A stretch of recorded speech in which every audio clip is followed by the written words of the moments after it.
Welcome, everybody, to another episode of Pavan's Perspective. And it's so exciting to have David Meltzer on this podcast today. And as those of you who may not know, he is he owned the company that employed Jerry Maguire. And all of you who've seen the movie Jerry Maguire, okay, he was the man behind the scenes. So this is really incredible. I was so excited when I heard about this because I love that movie.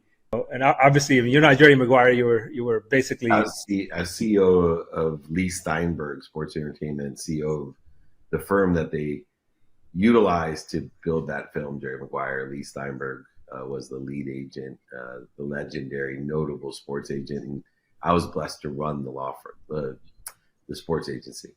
Yeah, gotcha. So, first question, another question. You probably get asked this all the time. How close is the movie to the reality? Well, like any other movie, you have to have a willing suspension of disbelief. The premise of the movie is about social change and changing the way sports agentry was done to have an impact, to have a conscience, to have values and morality. And so 100% that was taken from Leigh Steinberg and what we did at the firm. Also, just the fact that, there was a lot of internal strife of people stealing Leigh's clients. The truth is, it actually happened when he went on his wedding. So the story about Suge stealing the clients, that happened when Leigh went to his wedding. So there's a lot of aspects of it true. It was based on Leigh and the firm and the stories that we had within the firm. And so were a bunch of other movies, Arliss, For the Love of the Game, Any Given Sunday, all of those Leigh, and that's why his athletes were in those movies. Troy Aikman, Warren Moon, my business partner, a variety of other athletes have been cameos in there. And most recently, we're going to remake First and 10, the HBO 8th season with OJ. We're redoing that series as well. So always love to create things with the backdrop of sports. I will tell you, Jerry Maguire is not a sports film. It's a love story with the backdrop of sports. Yeah, that's right. I saw it as a business story about how to build a business. There you go. It's an entrepreneur story with the backdrop of love and sports. Yeah. Yeah, I it's basically, we've all had our ups and downs, and people who know me knows all the big downs I've hit. So the stories where people hit the bottom and climb back up, you kind of have a special place for me because it's very relatable. So tell us, and I know you've had your shares of ups and downs. Yeah. So tell us about tell us about your life, where you grew up, and how did you end up in this industry? Well, for me, I've always been someone that develops my skills and my knowledge of who and what to utilize my extreme desire that I must be what I can be. And I grew up poor with a single mom and 6 kids, and I wanted to be rich so I could buy her a house and a car. The only time I wasn't happy as a child was when we could afford something would break or we couldn't afford something. So I decided that to have and live a happy existence, I would have to have a lot of money, especially to take care of my mom. And so when I graduated law school, instead of taking a job in oil and gas to be a litigator, which paid in 1992, $150,000 base plus bonuses, I took a job in the internet because it paid more. And despite my mom telling me that I should be a real lawyer, despite my mom telling me the internet would never last, it was a fad, nobody would ever buy on the internet, nobody would ever do research on the internet, I took the job in the internet because it paid more. And 9 months out of law school, I proved everyone wrong that laughed at me, scoffed at me, and made fun of me. And I made $1 million in 9 months. And then 3 years later, we exited in 1995 to Thomson Reuters for $2.4 billion. Sorry, for $3.4 billion. And then I really got the last laugh by living well. The unfortunate thing for me is I believed something that ended up being my downfall, which was money could buy you love and happiness. And I allowed my ego as I became CEO of Samsung's phone division. And then ironically, I met Leigh Steinberg, the gentleman they made the movie Jerry Maguire about, the firm that they moved Jerry Maguire about, and he hired me within 48 hours, even though I wasn't looking for a job, he hired me because I had a law degree. I played college sports. I had an understanding of endorsement, sponsorship, speaking, agentry. I had an idea from the customer side because we had hired in my career so many athletes to do those types of things. But the reason he hired me was not because I was a great lawyer or a great sports agent or a great sports marketer, which later on I became. The reason he hired me was I was the only one he could find that had great experience in technology and venture capital. And he saw the future in sports, in technology and venture capital. And just like Leigh, he's always right when it comes to being a visionary, which made him the most notable sports agency in the world. I personally got to run that law firm as the CEO, not because I was a great sports agent, not because I was a great lawyer, but because I had an extremely elevated background in technology and venture capital. So how does venture capital help, for that matter, even technology? How does that help a sports agency? Oh, it's not just the sports agency, it's the sports industry. The real money is made via technology in sports, whether it's in the media side of things, facility management, in the stadiums, arenas, organizations, leagues, teams, fantasy, gambling. There's so many areas in just media alone that technology has played an integral role in. The technology companies that are involved in sports make more money than the athletes any day of the week. But it's the venture companies that own the team, leagues, and organization, own the technology companies. Almost every major league team now has their own their own innovation or venture firm, family office. They have their own launch pad. And so today, the most money in sports is made in venture capital and then next technology. Yes, correct.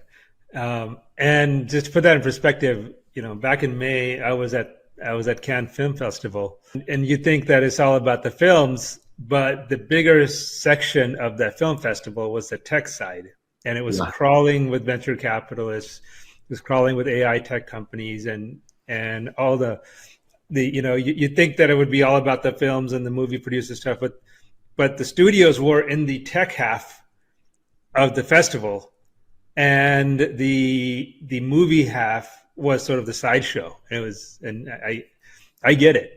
I totally get it. And I think that's an eye opener for a lot of our audience that really the real money is in the tech side of the business. Yeah.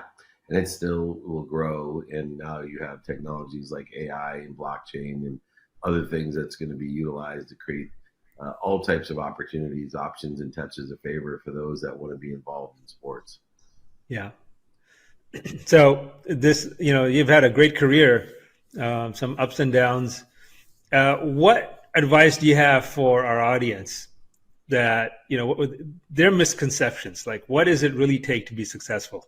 Yeah. Well, to finish up that story too, to give a little bit of a dramatic pause, because of my false belief in money buying love and happiness, I ended up losing all my money, over $100 million. And that was 18 years ago. And I built it all back by not only asking for help with wisdom, but also asking for help from God and having faith. And so it's been wisdom and faith that has shortened the distance of resistance in my life. And the number one piece of advice that goes along with that is ask for help. The easiest and fastest way to get to where you want to be is you can only do two things. One, find someone that's sitting in the situation that you want to be in, ask them for help, or find someone that needs help and help them get to where they want to be or better. And if you take that perspective of asking for help and helping other people get to where they want to be, you're guaranteed success. That's a great answer. So that actually leads to my next question, which is, can you talk about some of the people who've helped you? Who've been some of your greatest mentors, other than School of Hard Knocks?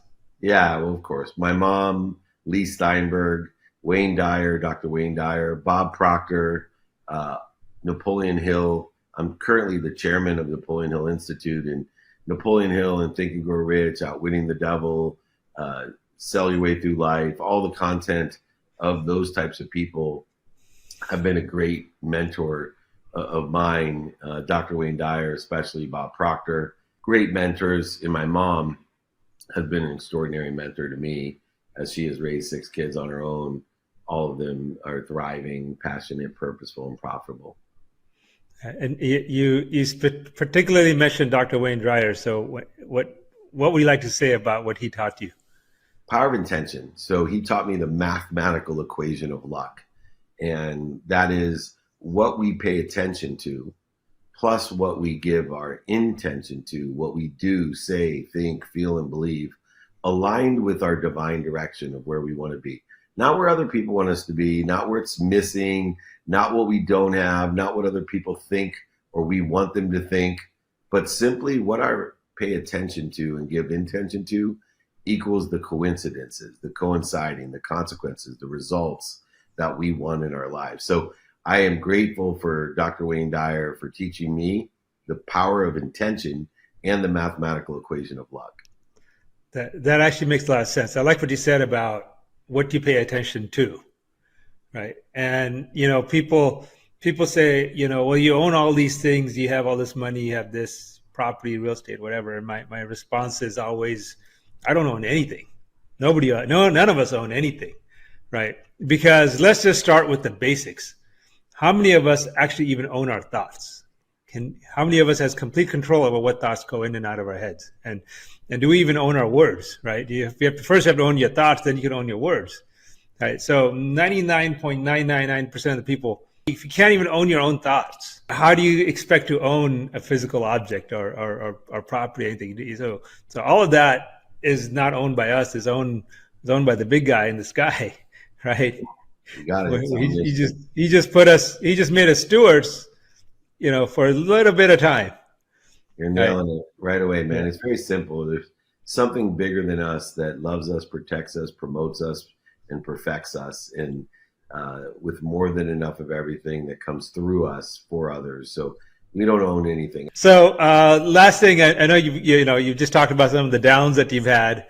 Last piece of advice for our audience: when you hit those downs and you lost, basically, $100 million, that's more than most people make in more than one lifetime. How did you get past that? How do you say, okay, no big deal, let's just keep on going? Yeah. So what I learned was it wasn't the mistakes that I made or the mistakes that you make that determine a failure. A failure lacks commitment. And so what I needed to do was to stay committed to enjoying the consistent everyday, persistent without quit pursuit of my potential. And so I started to get extremely focused in on, with singularity of focus and control of my impulse, what I wanted each day according to the circumstances of each day, deriving meaning from my past, the light, the love, and the lessons through gratitude and forgiveness to create every day this divine direction, which then transformed the detours, because we both know if we want to make God laugh at us, all we have to do is come up with a well-developed plan and he'll be happy to laugh at us. And it's how we react to him laughing at us. It's how we react to the detours. And if we have a divine perspective of those detours of protection, promotion, love, perfection, then it gives us the patience to allow for the divine time to reveal the truth that we are part and parcel of an infinite, abundant, unified system that protects, promotes, and loves and perfects us. And so for me, the lack of commitment was the only thing I was not going to subside to. I was going to look for the light, the love, and the lessons in all the places of mistakes, failures, setbacks, shortages, successes, defining moments, historical relevances. I would forgive myself for the transgressions that I had created by being accountable and asking myself, what did I do to be responsible for this? What did I do to attract this to myself? What did I do to participate in the perception of punishment? And as each day I took individually according to the circumstances, meaning of the past in my divine direction, I saw a change in my behavior aligned with where I wanted to be or better, notating that the only progress that is real is behavior. Good behavior will create good progress. Bad behavior will interfere with it. My good progress may be your bad behavior. My good behavior may be your bad may be my good. But the only way to get to where I want to be is to progress. Behavior is the only indicator of progress. We can't know or understand the outcomes of the day. I had no idea that losing everything, over $100 million, having to tell my mom that I even lost her house, which was the only reason I wanted to be rich in the first place. I had no idea how much promotion, how much love and protection and perfection was in that which I considered to be punishment when it occurred. And so I encourage everyone to enjoy the consistent every day. Learn to love what you don't like and don't love. Learn to love what other people don't like or love, and do it with persistence. Don't quit. It'll only be the lack of that commitment that makes you a failure. And if you learn to do this every single day in persistence, life will tell you all its secrets. And when you know the cheat codes, when you have the teacher's guide, life becomes easy, which means you've dissipated and dissolved the dis-ease. And now you live in ease. You live in spirit with something bigger than you that loves you more than your mom. And it makes life easy and it makes you happy. And that's what I want to do. I want to also offer, Pavan, your entire audience, I will be happy to sign a book, send it to you, pay for shipping and the book. And I'd love to do that. So if anyone would like a book signed and shipped to you, paid for both by me, David@dmeltzer.com. Please put in the notes. Reach out to me. I'm of service and of value, on a mission to empower over 1 billion people to make a lot of money, help a lot of people, have a lot of fun. David@dmeltzer.com. So bottom line, be true to yourself, be true to your vision, do it every single day. And when you get punched in the gut, laugh. It's a good thing. It's a good thing, and keep on going. Thank you so much, my friend. Thank you, David. Cheers. Cheers. Bye-bye.